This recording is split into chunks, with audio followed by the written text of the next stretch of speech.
It might end up sending it to me, in which case I can share it with you. Okay, thank Um, we'll see what happens. But you. yeah, but it is recording. So perfect. Right. Okay. Uh, let's begin with introduction of mine, a brief introduction of mine. My name is Muhammad Aidil Farhan. I'm a third year student majoring in International Affairs Management in Northern University of Malaysia, or in Malay, the official title is University Utara Malaysia. It's the literal translation, UUM. Uh, I am currently my final semester, my third year, so I it is required for me to write my academic research paper, or also known as thesis. Uh, I have um, inquired with my supervisor, which is Dr. Associate Professor Dr. Bakri Mat, about my title, and he already approved of my work. Uh, so I believe that. And I also inform my dean of School of International Studies, so it's UUM, Dr. Nazaria, about my meeting with you, and she said please proceed with it. And yeah, so brief introduction of mine. I am actually uh been studying about American politics for quite a long time since I was 15, since President Trump specifically went into office in 2017. And since that time, I have been focusing on the American politics. And now in my university years, I am very proud to have been appointed as a course leader last semester for the American politics and foreign policy course in my university, which was taught by the current dean. But during that time, she was not actually dean, but now she has been appointed, so she will not teach the course anymore. And yeah, before we begin with the questions, I kindly ask you to please introduce yourself, Dr. Vekasi. Sure, yeah. Um, so I'm Chris Vekasi, and I'm an associate professor at University of Maine, as you know, and I have an appointment in two different programs. One is political science, and the other's a graduate program called the School of Policy and International Affairs. And I have my training is in political science, and I mostly focus on international political economy and the and trade and investment and supply chain politics in Northeast Asia, and particularly Japan and China. But I also do some work on South Korea, and of course also how those countries relate to the United States. Although much of my published work is more on the relations between the countries in Asia, so Japan, China, Japan, Korea. Um, and right now I'm doing work on critical minerals supply chains and other technology supply chains, and doing a comparative analysis of different policies across different countries.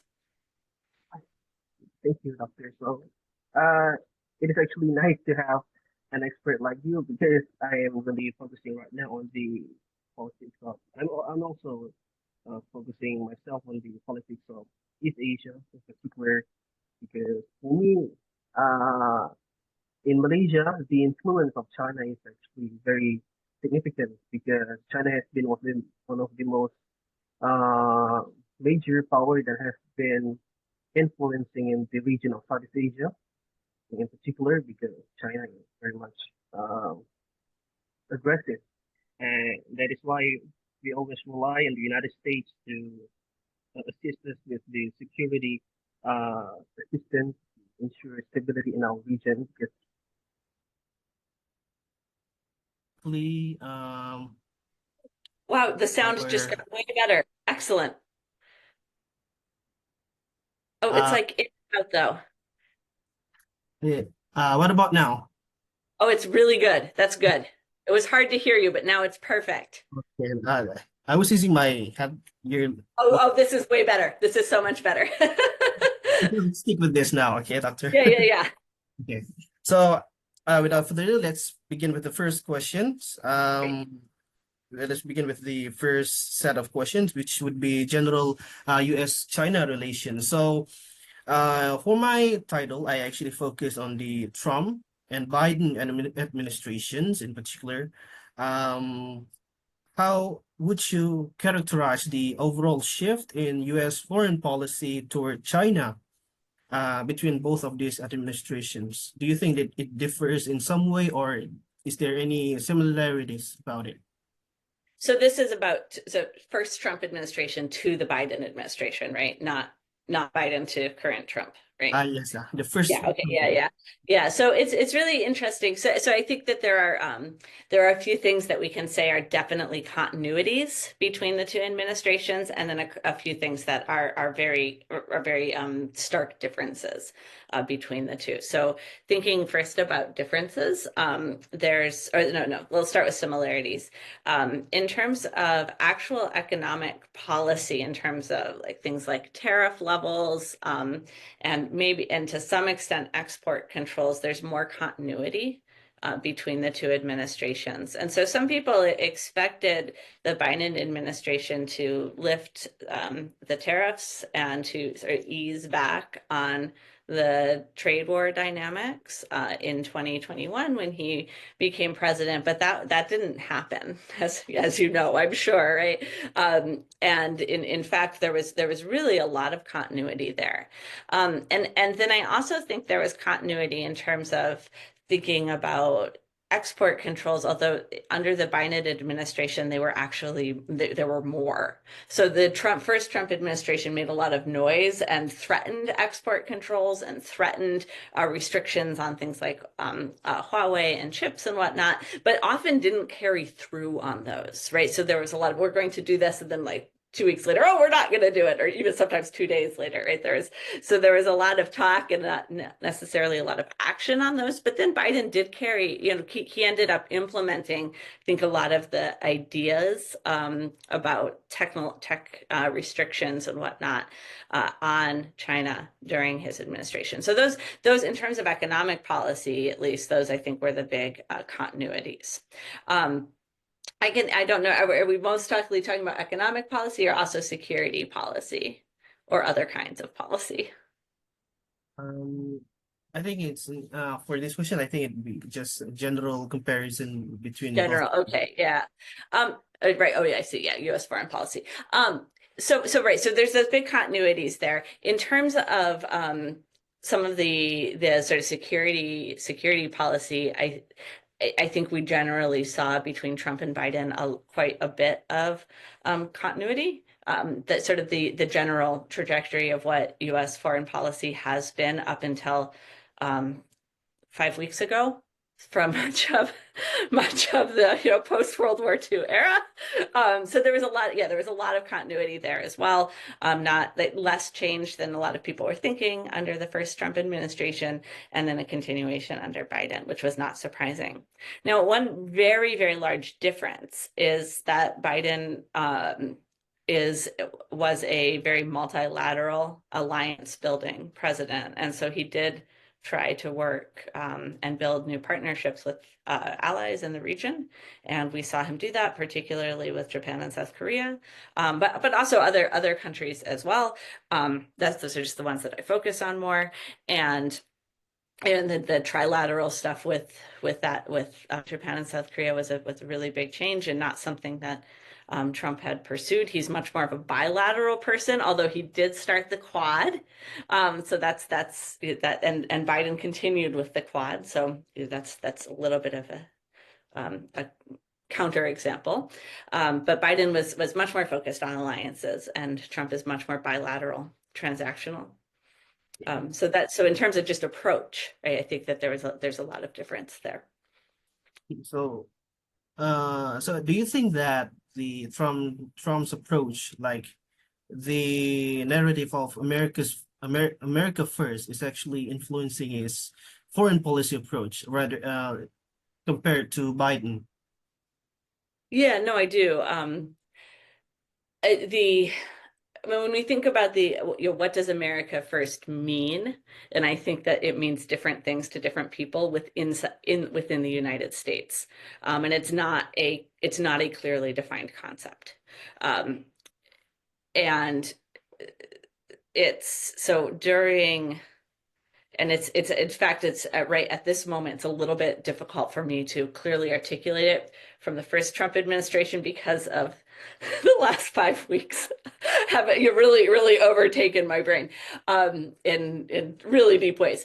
But the one of the ways that I think we saw America First being played out was that it means that alliances and international relationships are secondary. And if there's any interest, no matter how small, that the United States or that the president of the United States sees in the national interest to pursue, and it goes against an alliance commitment or what another country is asking, you just go with the US national interest, and there's very little compromise. So that's one way, I think, to interpret America First. And that's very different from the more multilateral alliance-based approach that Biden had. But that said, I think issue by issue you can go in, and it's not that having that approach, working through alliances means that you're not pursuing national interest, and that Biden didn't do that as like a very so it's in many ways it's just rhetorical. It's more words than action. Yeah. Okay, well, I do believe as well that the Trump administration is actually more rhetorical with the narratives and so on. So I do believe that, yeah, Biden's administration is more, how do I say it, more effective in its actions in various policies, I think. Okay, let's move on with the economic and trade policy. So during his first administration, Trump has imposed tariffs and launched a trade war with China. So in your view, how effective were these measures in reshaping the US-China economic relationship? Does it move towards negative ways or any sort of positive in the other views, in other perspectives? Right. So it depends what the preferred outcome is. And right, so if we think from the perspective, at least so far as we can understand it, from the perspective of the first Trump administration or from President Trump himself, the problem with U.S. trade is that there's a negative balance of trade, that we import far more than we export, and so that is his key metric. And he looks at and he's been doing this since the 1980s. This has been a very clear through line throughout his public life. And so if we think of evaluating the US-China trade war through that lens, it is an abject failure.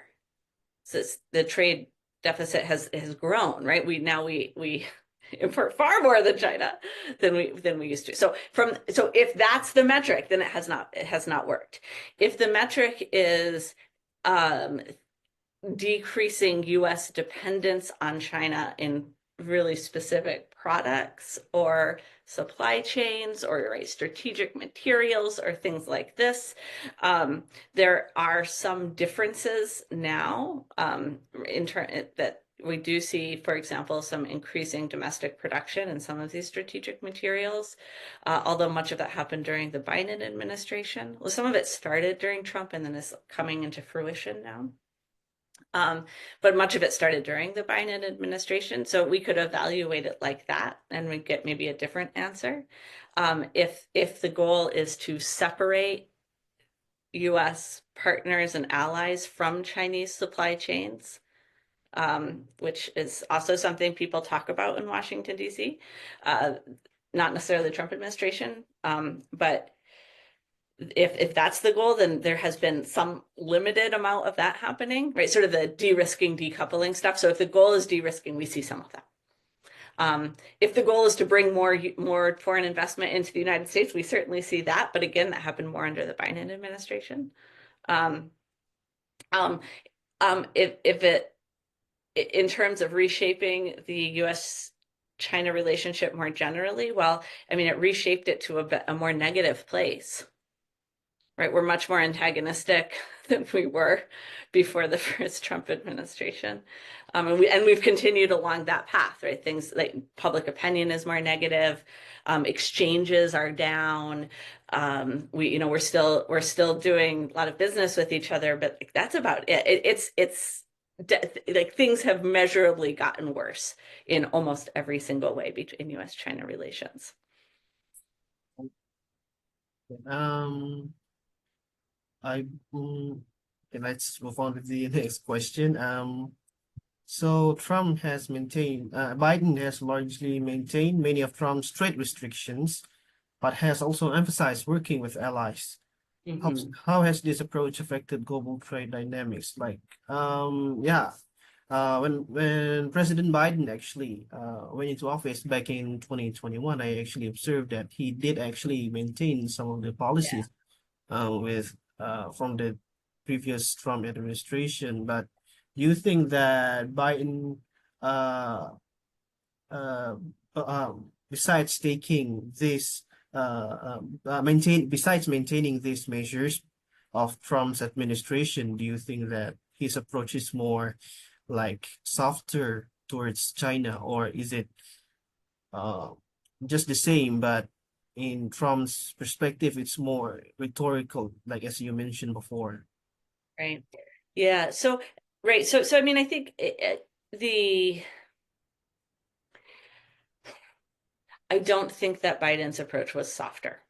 I think that Biden is certainly more diplomatic. Right? He's a sort of classic statesman in many ways, or at least he was. He's not quite as, but he was certainly more diplomatic, and he's very experienced in foreign policy, and he had a very large bank of knowledge and whatnot. So certainly that. But I don't think that he was um, softer on China or anything like that. But that's a very effective political tactic in the United States, to accuse somebody of being soft on China. And that's something like it is a meaningless accusation at this point. Like, oh, that person's soft on China. Okay. Like, everyone says that about everybody. So that's just something that's very, very common to hear. So that's just rhetoric.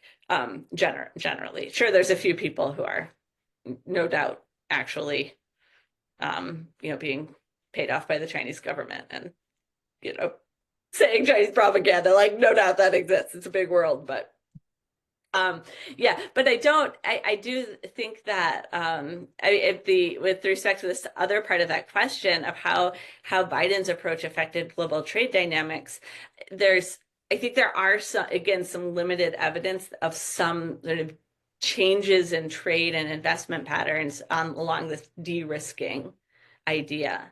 And I wrote a paper about that with respect to Japan, which I'd be happy to share with you. But there was a whole volume published, and I wrote the Japan chapter, but other people wrote about different countries and sort of tried to evaluate this question of, do we see decoupling? Do we see de-risking? And how, and the book came out, gosh, fall 23. So it's pretty recent. I think it was fall 23, not fall 24. But regardless, and I've updated some of my data, like kind of keeps going in the same direction. But we're seeing that, but it's slow. Right? It's not a dramatic, break. And there's not a lot of appetite, as I'm sure you know. I mean, I think probably Malaysia's in a really similar position of thinking like, well, how to balance these things. Like, of course Malaysia's not going to walk away from China and be like, oh, we don't want to talk to you anymore. And probably same like with the US, like, we don't want to talk to you anymore. Like, right, like there has to be a balance and hedging and strategy, etc. So the big countries, like the huge economies like Japan, are doing that, and I'm sure that mid-sized economies are doing that as well. Yeah.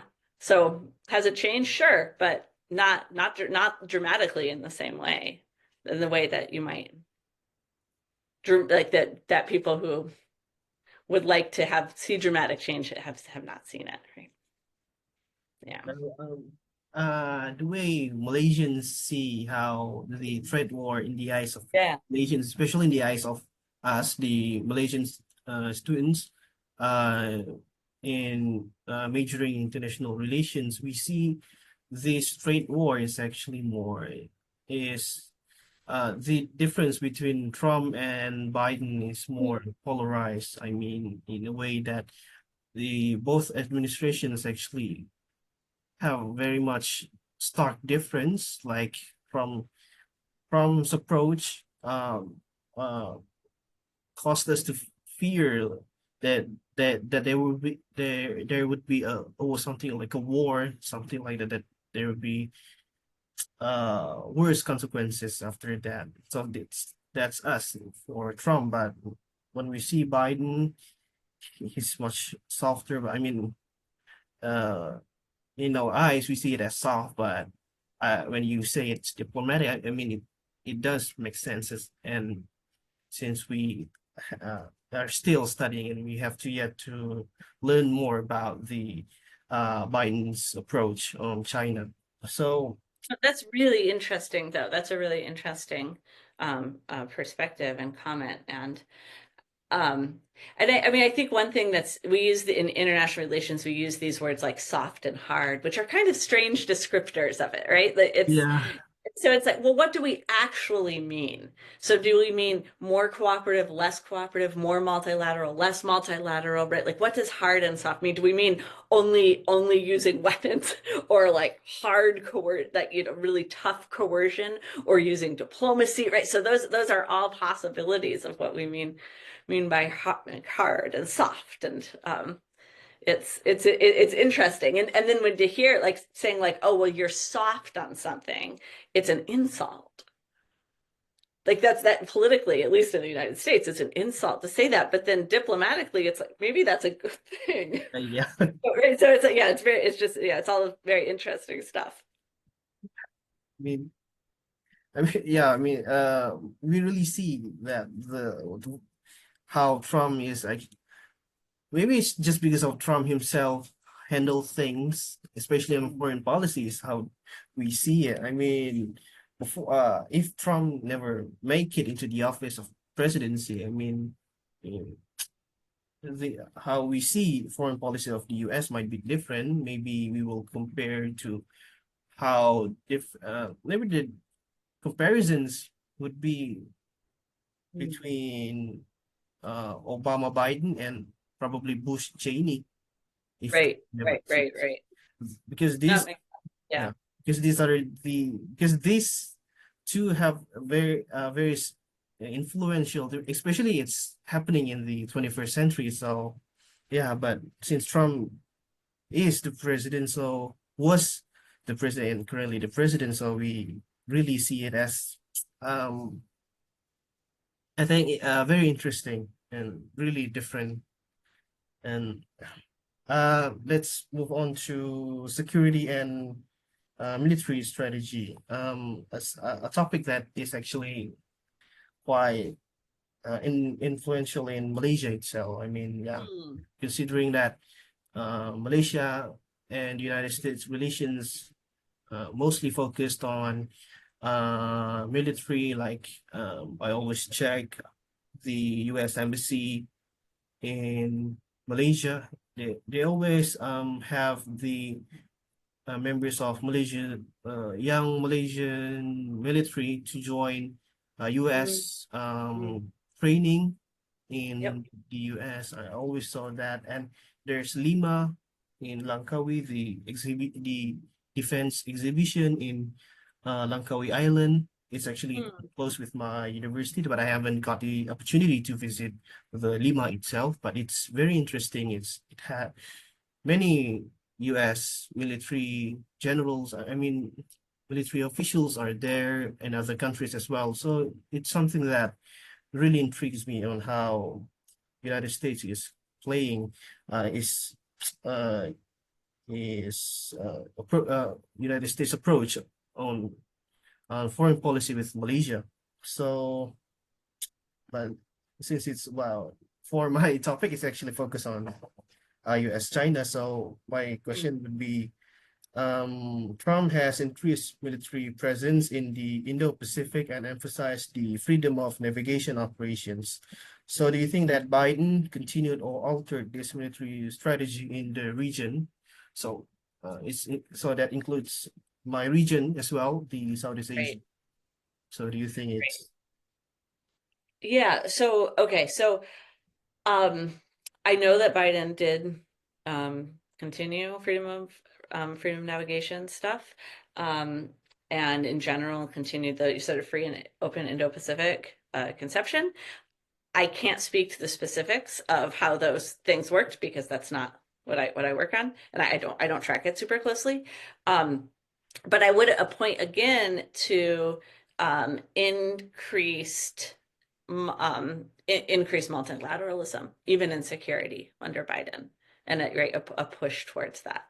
And I want to, this is pulling on economic stuff again, but there's, I say that, but Biden also didn't go as far as even his rhetoric said it would go, or his plans, like the Indo-Pacific Economic Framework, and then the United States pulls out of trade issues on IPAF, and it's so that was his plan, and they said, and everybody negotiated that decided to participate, and then the United States was like, oh, well, we're not going to do that, and so it was right. It was only up to a certain point. That again was in the perceived national interest or political interest, perhaps, of the Biden administration or the Democratic Party. Right. So domestic politics are, of course, playing into this as well. It's not just on the international stage. But no, but there's certainly there's Biden did not withdraw from the Asia Pacific. Militarily, and in many ways there was, I think, a lot of continuity there, but more multilateralism, deepened security cooperation. Oh yeah, since you mentioned about economics, so I think I really want to focus on the technology and Yeah. strategic competition between both China and the US. Take an example, a case study in Malaysia. China actually invested a lot in Malaysia, especially in terms of semiconductor and actually automotive. Malaysia actually have its own automotive company. Its name is Proton, which is in Malay it's called as Perusahaan Otomobil Nasional.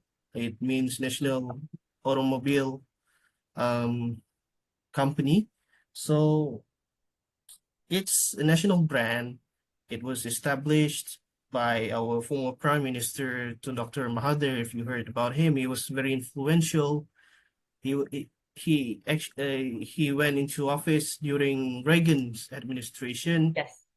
Yes, and in 1981, and then he came back into office in 2018 until 2020 before COVID. And, I That's mean, right. Yeah. and yeah, and he's Yeah. still alive, and he's That's amazing.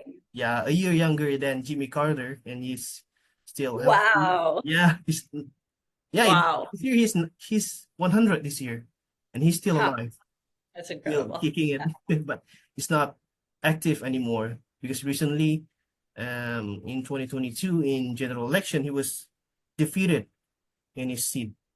He was defeated. He lost. At age of what, like 96 or something? Oh my gosh. This year he is 100 this year. Yeah, right. So when he was defeated, he was what, like 96 or 97 or something like that. 97, like 97, something like that. Yeah, he was already. And us Americans thought Biden and Trump were too old. Jeez. Yeah, They were spring chickens compared to that. yeah, I mean, I don't know, because the age maybe got overshadowed by maybe his contributions to Malaysia itself, because he led Malaysia in his first term for 22 years. He actually modernized Malaysia's economy in terms of building automotive companies, and what do you say, the oil company privatizing many national companies, and yeah, about the Petronas Twin Towers, which was actually the tallest building in the world That's back right. Yeah. then. So yeah, I mean, he did a lot, especially. So it also includes the automotive company that I mentioned, Proton. It was actually founded by him, and then it evolves into current days. But now, Proton is actually controlled by China. The Hmm. the majority of the, how do you say, the major percentage of the, how do you say, the shareholders, Um, the yeah, major major, shareholders yeah, are majority are majority shareholder. Yeah. Chinese. Okay. So even the CEO, I think, Okay. is also Chinese national. Wow. So Wow. really, Okay. basically, like uh, China already infiltrates with Malaysia's economy, and Mm, mm.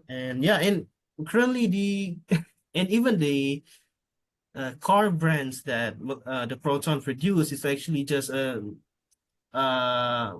it's just the Chinese brand car that been that it's just the same car that Chinese already released in their country, but we just put the Proton logo on the cars. So it's that's how influential China is in terms of in terms of economic in Malaysia. So yeah, that's about it about Malaysia, Chinese influence in Malaysia in terms of economy. I mean, there's still a lot um of China's economic policies that they really want to implement here in Southeast Asia. And but my question is uh, both. I mean, let me jump into the question.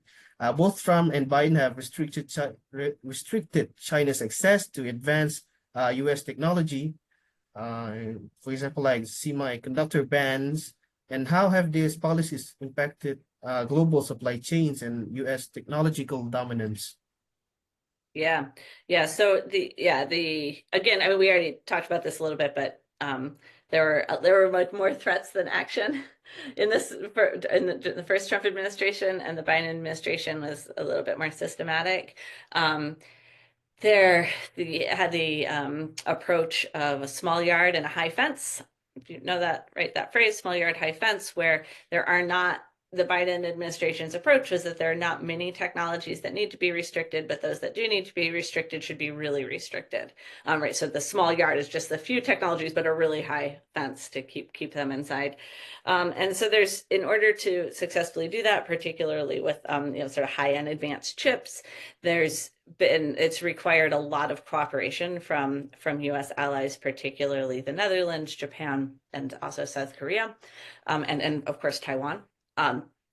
And those have been so there's been sort of some push and pull in terms of the cooperation with other countries there. And so to some extent, right, we do see these restrictions, and the United States has used something called the foreign direct product rule, which is a form of coercion that goes down to the foreign company level. It says if you Japanese company sell this to make this available to China, then you also won't have access to the U.S. market. So it's a really strong form of coercion. It's a powerful economic sanctions tool in the U.S.'s toolbox that the Biden administration used quite a bit. And there were places where the U.S. wanted to go further, where the Biden administration wanted to go further, and there was pushback from partners and allies, and the Biden administration did not do it. So in particular, near the end of Biden's term, there were Japanese companies that were saying, we really don't want that, and so the Japanese government pushed back, and then they didn't do everything they wanted to do. And so there certainly have been pretty intense chip restrictions on China. In terms of evaluating how effective that is, trying to keep keep that fence high or keep the US lead really wide, it's not clear that it's been effective. It's also not clear that it's been ineffective. But if we look at, yeah, I mean, just in the last couple of like months, we look at the DeepSeek stuff, for example, it's like, oh, oops, it didn't work. So Yeah. like it seems like, but on the other hand, DeepSeek themselves has said if we had had access to those chips, we could have done different and more. And it would have been, so yes, we made these advances, but they were not nearly what we could have done. So that sort of seemed like they were effective. But there's also been a lot of black market sales, and that so that the actual, right, the official trade was pretty effectively sanctioned or controlled, but then unofficial trade has not been. So that's tricky. And that's always the case, right? That's a very, very hard thing to do in international trade, is to actually have um, a tight net. And the other thing we see, and we see this again, examples across time and place, is when you use export controls like that, it is the number one motivator for a country to develop domestic alternatives. And so China's working very, very hard to develop domestic alternatives. Isn't there yet, but they're not there until they are, right? And so that's I've seen different estimates over how long it will be. And I don't know the answer to that, of course. But it's has it changed things? Yes, but has it maintained a very multi-generation, like technology generation, not human generation, a multi-technology generation lead for the United States? I don't think that we can confidently say yes. Yeah, well, when you mentioned DeepSeek, I was intrigued by DeepSeek. I mean, it's a new technology. It's related to AI, and it's something that we students use a lot, actually, honestly, because in terms of our work, I mean, it's not fully AI, but it helps Right. us a lot. Yeah, but yeah, I mean, when I tried DeepSeek, it does not function as you said. I mean, I tried putting what do you say yeah, when I tried the DeepSeek, it does not even function at all. I mean, I waited. Really? Yeah, here in Hmm. Malaysia. I mean, I used it Oh, that's like funny. several It works. times. I have not used DeepSeek. I Um, but I've read a lot of commentary on DeepSeek, and in the US, it seems like it works really well. in Malaysia, Um, I tried it so many times, several here. times before when I was in college. It does not work at all. I mean, is Hmm. this something that China really wants to compete with ChatGPT, because ChatGPT is really useful now. I mean, there's a lot of features that I really like to use, and yeah, basically ChatGPT is my tutor at this point. Okay, so moving on to something that is very significant. I mean, it really is something that has been, I mean, uh, one of the most talked things in the political scene of the US, TikTok. So I mean, if you ask me, I'm a little confused, because I know it is shared sentiment that TikTok is an app that is, I don't know, maybe like could endanger the US cyber security or something like that. But I know it is shared sentiment. Both of the parties, Democrats and Republicans, have been um almost agreed, almost unanimously agreed that TikTok is dangerous. But at the same time, both campaigns, I mean, both Kamala Harris and Donald Trump's campaign have heavily used Yeah. TikTok to campaign. So I mean, is Yeah. what is this? I mean, how does this work? I mean, how do they see it? And could you explain on how this uh I don't know, maybe like, could you relate to how they really want to push the agenda of um pushing TikTok as something that violates, I mean, that could potentially harm US. I mean, these uh, Right. narratives. Could you elaborate on it? Sure. Yeah. Um, so the TikTok ban is definitely um like political theater. That it's a anti-China thing, and it's about sending, a domestic political message about how they're tough on China. And so that is at the root of it. I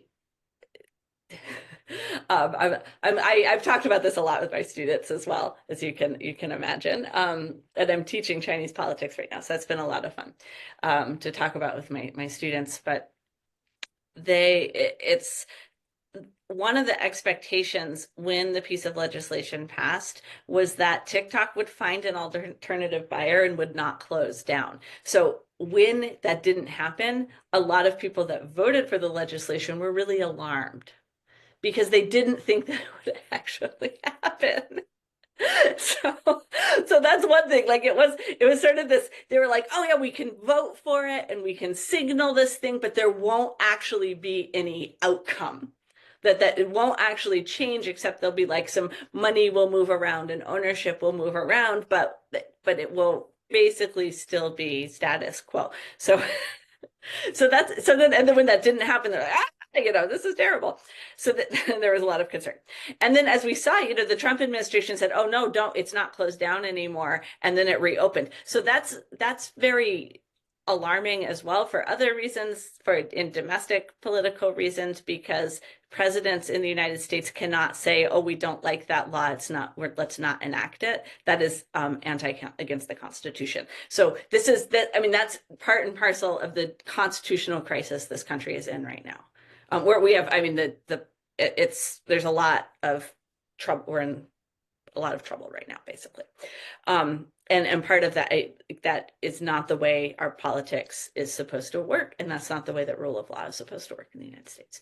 But nevertheless, TikTok has continued on, and when but the concern, the national security concern that people do articulate, is less about so there's one is about the access to private information. So a concern that the Chinese government could access U.S.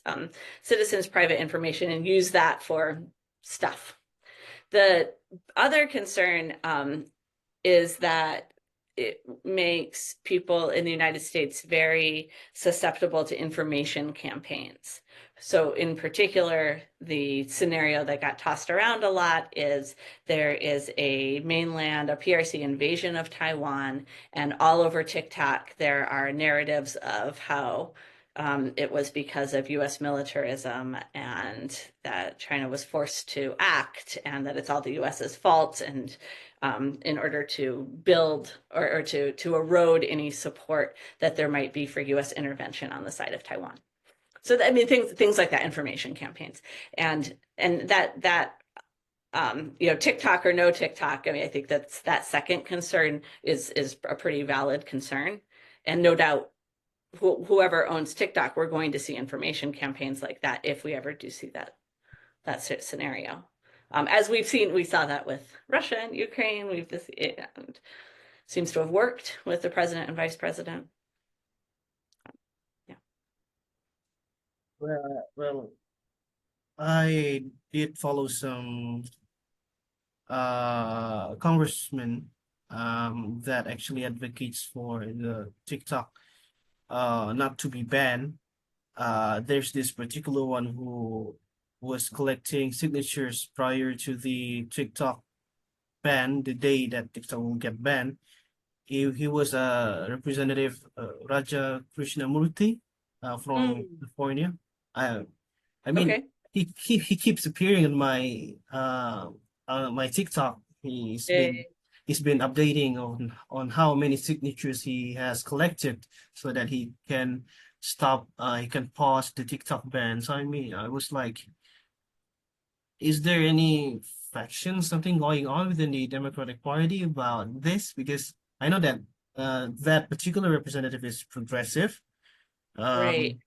And And this, I'm sorry. I mean, I'm diverted into domestic Yeah, politics. no, no, it's okay. I don't know.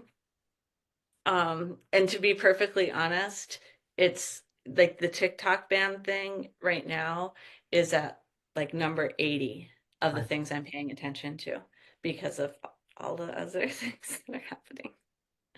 Yeah. Um, well, I do am I to be honest, I am actually following the top issues currently in national politics in US, especially on Ukraine. I mean, it really is something that I mean it's it's I mean it's just really surprising to me that President Trump will have such a tense meeting with President Zelensky and even Yeah. JD Vance that I see as someone that might be, I don't know, maybe like softer uh, because I have this particular view on JD Vance in particular when he was debating um Tim Walz during the vice presidential debate. In during that moment, I noticed that JD Vance is someone that is more how do I more compassionate or sympathetic, more respectful, Mm, like how do you say it? I don't know. So English is not the first language, so um basically like JD Vance vouched for President Trump, deliberately attacking President Zelensky on his approach on the Russia Ukraine war. So I think yeah. it really is something that intrigues and it really intrigues me because I don't know. I mean, maybe because Trump is more diplomatic in terms of Russia, maybe something like that. Like more pro Russia, you mean? Or Or Russia. I or like wouldn't. I support wouldn't. Russia? Maybe pro Or Russia, but pursuing diplomacy with Russia, maybe? yeah, something like that. Because when we compare it to Biden's administration, it's actually more collaborating with the NATO NATO on against Russia. So maybe like President Trump is taking a new approach to negotiate a peace deal with Russia, something like that. That's certainly what he says he's doing. Yeah. Ah, Yeah. see, well, We'll see. I mean, it's a very dramatic shift, a very, very dramatic shift um, that it was,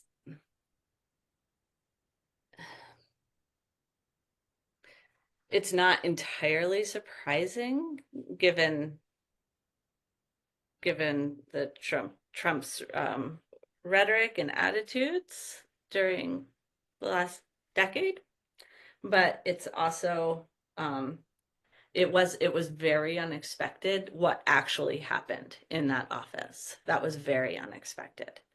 Um, and for at least for the public, maybe they planned it. I don't know. But for the public, I mean, it was very unexpected. It was very alarming. And yeah, I mean, I mean, I could think about this as a scholar, but right now I'm just on a personal and emotional level, I'm very upset about it. So I find it absolutely appalling, an abrogation of U.S. Diplomatic commitments, of alliances, and also of the morals and values that the United States says it stands for. Now, states are hypocritical, always hypocritical. So I don't expect states to stand up to their values. That would be very naive. But I do expect I do expect states to often try to do so or to pretend to. And so what happened and what is happening in the United States is a complete turnaround about face to the things that we have as that I have and that my country has said that we stand up for. and things like democracy, rule of law, sovereignty, respect for borders, and so that's and again, the United States is very hypocritical, right? I could point to like many instances where the United States has violated these norms, right? Many in the last decade, even. But it's such a betrayal of the values that we purport to have that it's very upsetting. Well, yeah, I mean, in terms of that, I really see, I don't know, it really is dramatic. I mean, every time I woke up, I mean, because of the time difference as well, to Yes. to wake up with Yeah. bizarre news from every news outlets that I follow. I mean, it's so surprising, shocking because during Biden, while Biden was in office, when I wakes up, I know it's something interesting, something not, but Yep. when it from Stern now, it's more, I don't Yep. know, it's so dramatic, shocking, especially That's on right. especially on Gaza now because yeah, Yep. because Yep. Oh my gosh. Yeah. I am a Muslim, so I mean, I wouldn't say I'm progressive, but on in terms of Gaza and Palestine, I mean, I'm as a Muslim, a fellow Muslim, I mean, it really is something that I see as sensitive. And recently, Yeah. I saw a post on Instagram Mm. of Trump, the AI video that he posted He that, posted it. yeah, Mm-hmm. he showed the Yep. AI generated video of how he would transform Gaza into uh, a tourist attraction. I mean, I don't know, for me, it's really upsetting in my opinion because, Mm-hmm. I mean, I wouldn't say that Trump is more, I wouldn't say I admire Trump in terms of this, but in terms of Gaza, and, something like that relates to Islam, to the Islam nations, but I do admire Trump's approach on his diplomacy and negotiation skills, especially with North Korea and Russia back then when he met those leaders back then, especially on North Korea. I don't know, maybe it's just a fluke, maybe something like that I see as admiring, but truthfully, maybe he is actually not someone that I should admire, but I You don't get know. to make that decision yourself, of course. But what I would recommend that you do is carefully evaluate the goals that are stated for something or somehow made clear for something prior to it happening and then what happens afterwards. So, right, so he met with North Korea. What was the goal? What was the preferred outcome of that? What happened? Right, and then you can evaluate the outcomes and that way. And sometimes we can say in advance whether or not something is you like it or don't like it or whatnot, you support it or don't support it. But often you can't know until the outcome. I mean, that particular that AI video, I mean, it's such appallingly bad taste to do something like that. I mean, it's just horrific. It's absolutely horrific. Yeah, Um, I was yeah, shocked. it's Yeah, the moment I so were most Americans who saw it. the moment I opened my Instagram, it's that video. I was shocked. I was, what was this video? I mean, I Yeah, what? Yeah. watched the So entire so why did he do that? Is you could think so. I mean, part of it is that he just does things on impulse and doesn't care. It's like just does stuff. So that's part of it. And then part of it is that it's for this very small domestic audience that thinks that stuff like that is awesome. And that if people are upset about it, that you have to do it more because getting people riled up and upset is the point.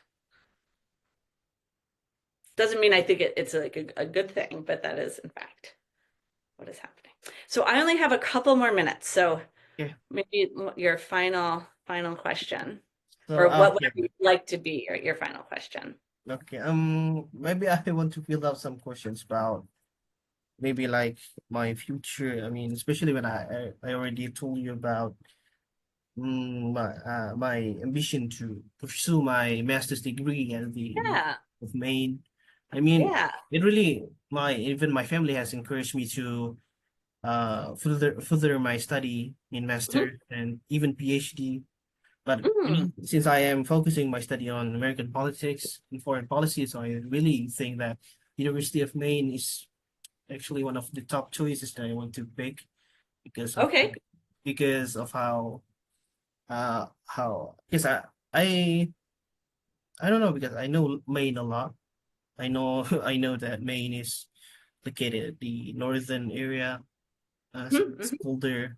It's something a scenery that I really want to experience because in Malaysia it's how do you equatorial, so it's hot Yes. Yes. always. So it's something that I really want to have a change of scenery, and Maine itself is a beautiful state. I really like to see the fall season in Mm, mhm. the campus in Orono.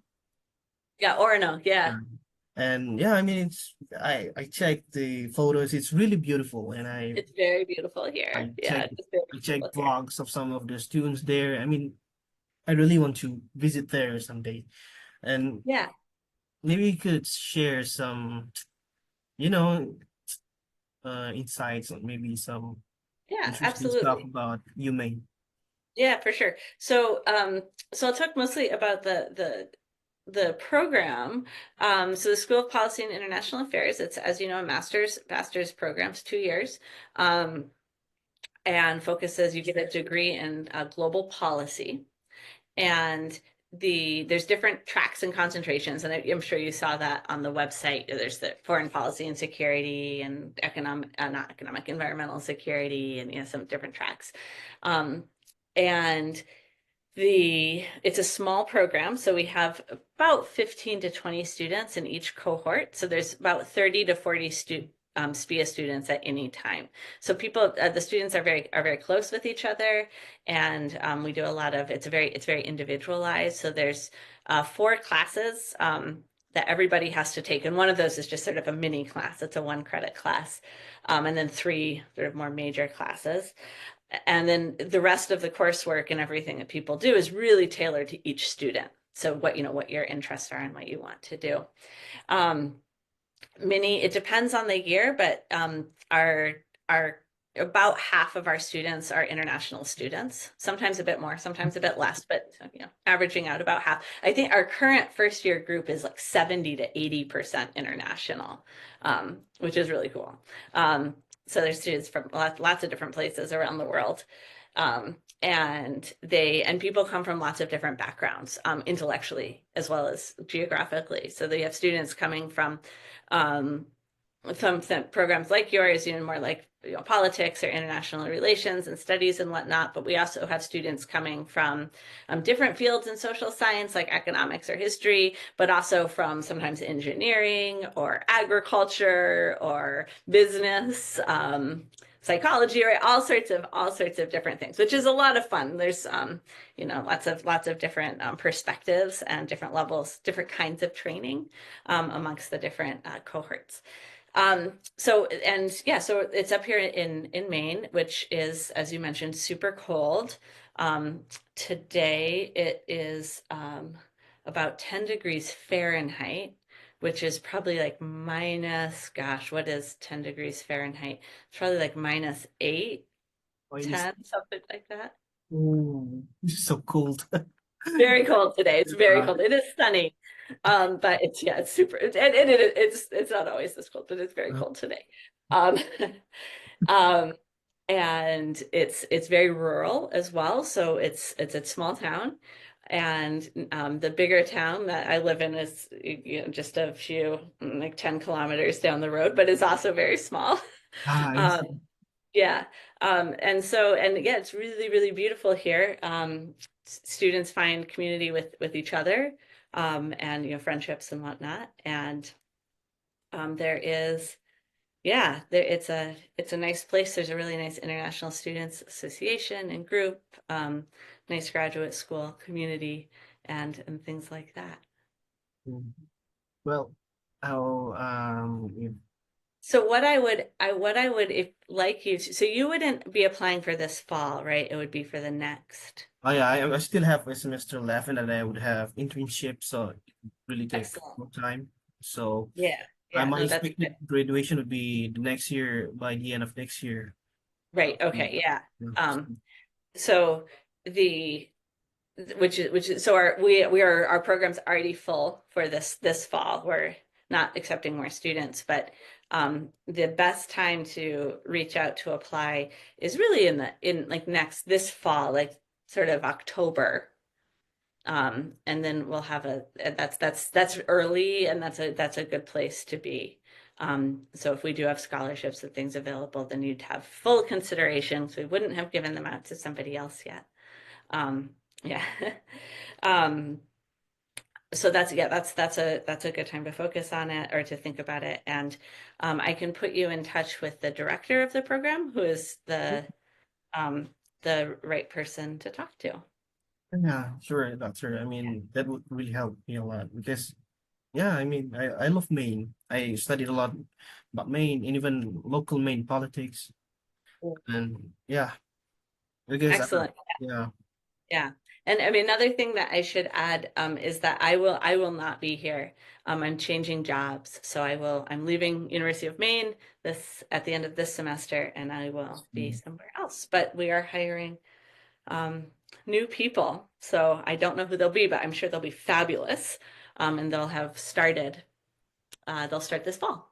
I see. Oh, well, I wish you all the best at the next Yeah. job. And Thank you so much. yeah, and I really am thankful for your presence here to